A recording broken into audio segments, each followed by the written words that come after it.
The potential energy of a freely falling object decreases progressively. बिल्कुल, जब भी object हम ऊपर से गिराते हैं तो ये जब नीचे गिरता है तो जैसे जो जो नीचे आता है इसकी क्या हो जाती है, पोटेंशियल एनर्जी। पोटेंशियल एनर्जी का फॉर्मूला क्या होता है, mgh। ठीक है, तो ये mgh धीरे धीरे रिड्यूस होते रहता है, रिड्यूस होते रहता है, यहाँ पे आके mgh क्या हो जाती है, इसका mgh हो जाएगा 0। तो ये तो भी कंटिन्यूस चेंज कर रहा है। तो बोल रहा है क्या, does this violate the law of conservation of energy. तो क्या ये वायलेट कर रहा है? बच्चे इस क्वेश्चन को वही ठीक से समझ सकता है जो हमारा जो ये जो कन्वर्शन लॉ का वो एक्सप्लेनेशन समझा होगा। देखिए बच्चे, आपके बुक टेक्स्ट बुक में जो है कि मैं इसी में ऐड कर दे रहा हूँ कि जैसे कि ऑब्जेक्ट इस पोजीशन पे है, फिर मिड पोजीशन पे है, फिर नीचे आ गया।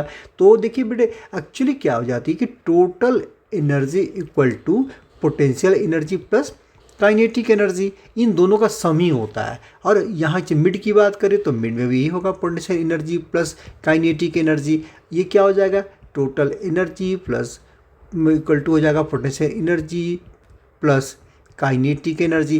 तो बेटा ये तीनों केस में क्या हो जाता है कि इनका ये जो सम होगा वही टोटल एनर्जी हो जाता है। तो ऑब्वियसली यहाँ पे काइनेटिक एनर्जी 0 है, यहाँ पे पोटेंशियल एनर्जी 0 है। तो बेटे कैसे होता है कि जैसे जैसे ये रिड्यूस हो रहा है, जब ये रिड्यूस हो रहा है तो ये इंक्रीज़ हो रहा है, जब ये रिड्यूस हो रहा है तो ये इंक्रीज़ होते चले जा रहा है।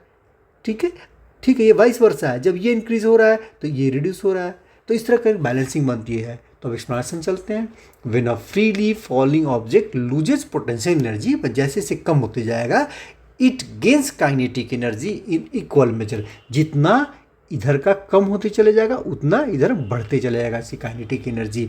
ठीक है, the total mechanical energy of the system remain constant. और टोटल तो कांस्टेंट ही रहेगा। सपोज करो यहाँ पे ये था 10 और ये था पोटेंशियल एनर्जी 10, काइनेटिक एनर्जी था 0। तो अगले केस में जब यहाँ पे पहुँचेगा, ये 9 अगर हो जाता है, कम हो जा रहा है, तो ऑब्वियसली यहाँ 1 हो जाएगा, तो तब भी इसका आंसर 10 आएगा।